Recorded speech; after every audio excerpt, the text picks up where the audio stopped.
Okay, Laura, let's get started. A Trojan, or better known as a Trojan horse, is a type of malware program that is non-self-replicating. That would be a worm, and portrays itself as a legitimate, useful program while all the time contains all this malicious code that can exploit your system, steal specific pieces of data from you. It can just wreak all sorts of havoc. Now, this Trojan horse program can contain many different types of malware to infect your PC. Now, you know where the term Trojan horse comes from, right? Correct. It's that ancient wooden horse that was used in Troy to trick the defenders into thinking it was actually a gift, but when they brought it in, it actually concealed warriors who then came in and just sacked the place and defeated Troy from the inside. Correct. And most often you will see a Trojan act as a backdoor, providing a connection from the outside into a system to provide unauthorized access. Now, this programs and the backdoor itself is often difficult to detect. However, there are times where these unauthorized programs are taking up significant internet bandwidth or resources on the PC, which could possibly alert you to the fact that you have an infection. That's right. And another item of note is that as long as this Trojan doesn't attempt to inject itself into other files, it will be classified as a Trojan or Trojan horse.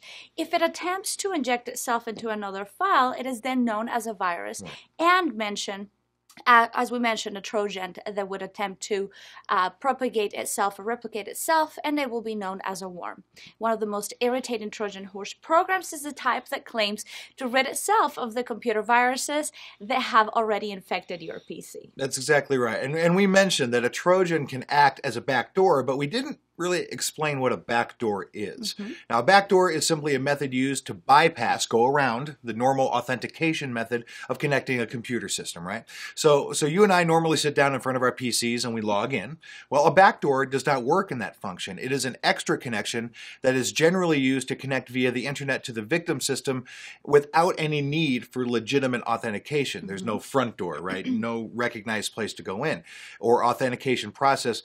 So anyway, that backdoor kind of acts as a subterfuge. Yes, and whether it is a Trojan, worm, virus, or any other form of system used to gain access to the PC, it is common for many of these pieces of malware to use a backdoor to maintain access to the system.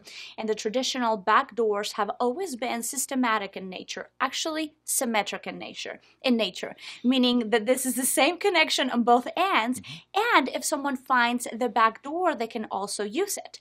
That is why it is common for a PC that has been infected to have more than one infection. Absolutely, yeah. But however, at the same time, at the Crypto 96 conference titled Advances in Cryptology, a couple guys, Adam Young and Moti Jung, introduced asymmetric backdoors. Now, this particular type of backdoor can only be used by the attacker that plants it, so people can't just find it. Even if it has been found and becomes publicly available, only the attacker can actually make the connection between both ends, because both ends are unique and different. So the backdoor that resides on the victim computer will only allow a connection from the unique attacker system. The class of attacks have been termed kleptography, and the theory of asymmetric backdoors is part of a larger field now called cryptovirology. Wow. Big words. As a brief example of the backdoor, in February 2014, Apple had notified their users about the backdoor that was caused by an error called go-to-fail backdoor.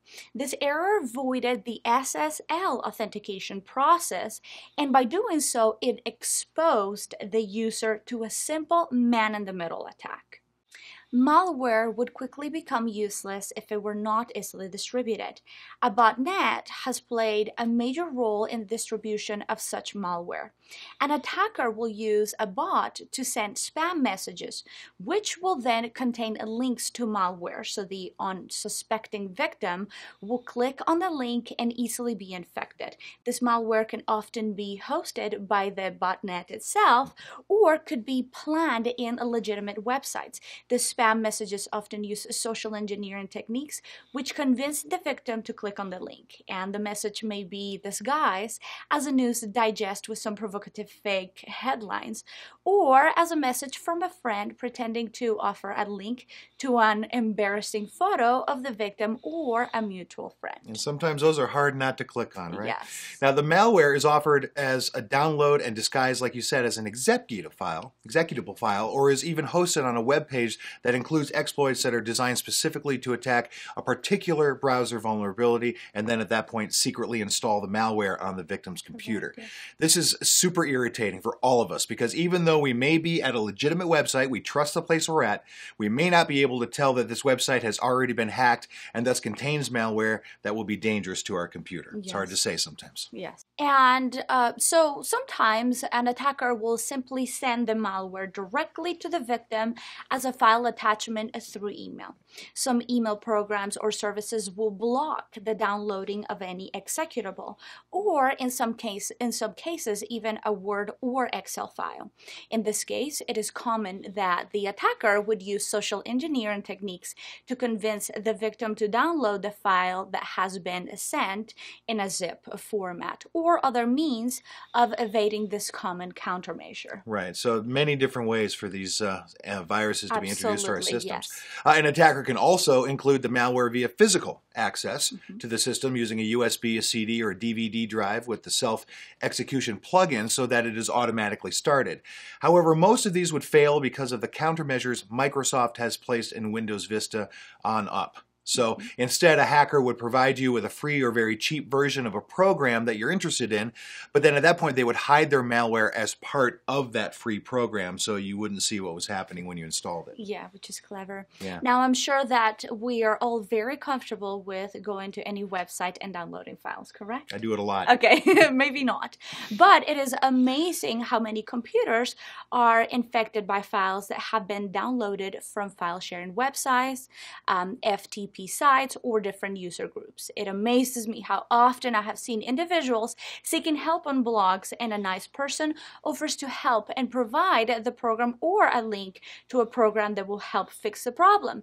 Amazingly, the problem goes away, but now they are infected. Pen testers have downloaded a number of these programs, and many of them had a piece of malware embedded within the legitimate program used to fix the problem. But most people don't take the time to investigate whether or not this is the case. Right, and then you're trusting them already so they can do it again, right? Absolutely. And you have no idea it happened. Now, of course, we have trusted sites and places where we can download free software. We all do it. As mentioned, many hackers would use repackaging programs or wrappers to combine legitimate programs with that malware. And most users would really not notice the secondary program that is installed with the legitimate one that they have downloaded. Correct.